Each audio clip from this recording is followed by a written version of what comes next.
کہ لفظ خطا کو آڑ بنا کر کوئی دوسرا لفظ جو بولتا ہے وہ خود اس کا ذمہ دار ہے۔ ہم نے صرف پیر مہر علی شاہ صاحب رحمۃ اللہ علیہ کی ابتدا میں اس مجبوری کے پیش نظر کے جواب دینا تھا، لفظ خطا جو ہے اس کا استعمال کیا، اور اب اس کا ہم مطلب بتائیں گے کہ وہ مطلب کیا ہے۔ اس مطلب سے ہٹ کر اگر کوئی لفظ خطا بولتا ہے تو میں اس کو اجازت نہیں دوں گا اور وہ میرا حوالہ نہ دے۔ میں نے جو لفظ خطا بولا پیر صاحب کی ابتدا میں اس کا مطلب واضح کرنا چاہتا ہوں کہ وہ اس کا مطلب کیا ہے اور اس کا مقصد کیا ہے۔ بیان کیا ہے التوقیف علی مہمات التعاریف، امام عبد الرؤف مناوی جو ہیں انہوں نے اس کو بیان کیا صفحہ نمبر 210 پر۔ خطا کیا ہے؟ ان یرید ما یحسن فعلہ لیکن یقع عنہ بخلاف ما یرید وہذا اصاب فی الارادہ واخطا فی الفعل وهو المعنی بحدیث رفع عن امت الخطا وبخبر من اجتہد فاخطا فلہ اجر، کہ خطا سے مراد یہاں پر گناہ نہیں، نہ صغیرہ نہ کبیرہ، سیئہ نہیں۔ خطا سے مراد یہاں غلطی نہیں، جو عرف عام میں لوگ جس کو غلطی سمجھتے ہیں۔ خطا سے مراد یہاں وہ فعل ہے کہ جس پر رسول پاک صلی اللہ علیہ وسلم نے حدیث میں اجر بیان کیا ہے، وہ فعل خطا سے مراد ہے۔ اور وہ حدیث سنن نسائی کے اندر حضرت ابو ہریرہ رضی اللہ تعالیٰ عنہ سے مروی ہے، حدیث نمبر 5396، عن ابی ہریرہ رضی اللہ تعالیٰ عنہ قال قال رسول اللہ صلی اللہ علیہ وسلم، اس میں وَإِذَا اجْتَهَدَ فَأَخْطَأَ فَلَهُ أَجْرٌ، اِذَا اجْتَهَدَ فَأَخْطَأَ، کہ جب کسی نے اجتہاد کیا فَأَخْطَأَ یعنی خطا اس سے ہو گئی تو کیا ہوگا؟ فَلَهُ أَجْرٌ، اس کے لیے اجر ہے۔ کس پر اجر ہے؟ خطا پر۔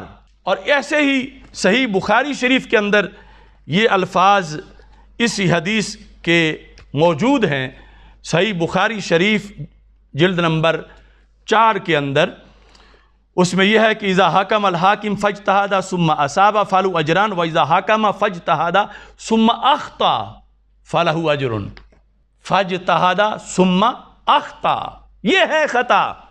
اس واسطے پیر صاحب نے یہاں لفظ اور نہیں بولا، نہ لفظ ناجائز، نہ لفظ قصور، نہ لفظ نقص، نہ لفظ گناہ، نہ لفظ غلطی، یہاں ہے لفظ خطا۔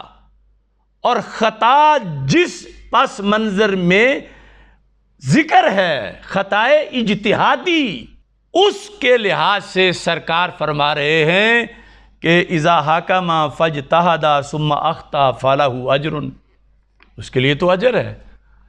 تو جس لفظ کا مطلب اجر ہے، گالی نہیں، عیب نہیں، اس کو توہین کیوں کہا جا رہا ہے؟ بولا ہم نے ہے، بولا پیر صاحب نے ہے، اور ہم نے اس کے حوالے دیے ہیں کہ وہ لفظ خطا ہے، خطائے اجتہادی، کیونکہ پیر صاحب نے مطلقاً خطا کہا تھا تو ہم نے اس مختصر جملے کے اندر جو ہے وہ مطلقاً اس کی اتنی وضاحت کر دی۔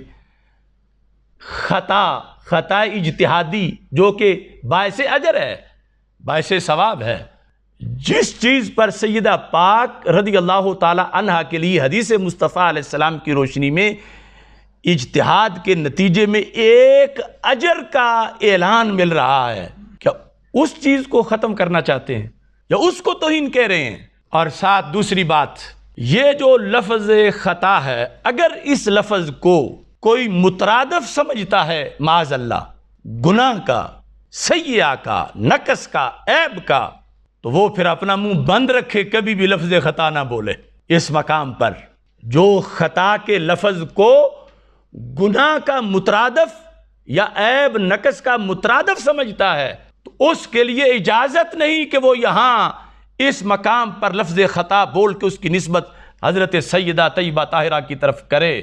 یہ ہمارے دلائل ہیں، اور اس پر اس کا بولنا جائز ہے کہ جب اس میں گناہ کا کروڑواں حصہ بھی کوئی نیت نہ کرے اور مراد نہ لے، بلکہ اس کے اندر فَلَهُ أَجْرٌ، جو حدیث کے اندر یعنی جو خطا کا لفظ ہے، جس کو ہی امام مناوی نے خطا اجتہادی سے تعبیر کیا کہ یہ ہے حدیث میں لکھا ہوا، وہ لفظ بولا گیا کہ جس کے معنی میں عیب نہیں، نقص نہیں، بلکہ وہ لفظ خطا ایک اجر و ثواب کا جو ہے وہ متضمن ہے، اس لحاظ سے اس کو بولا گیا۔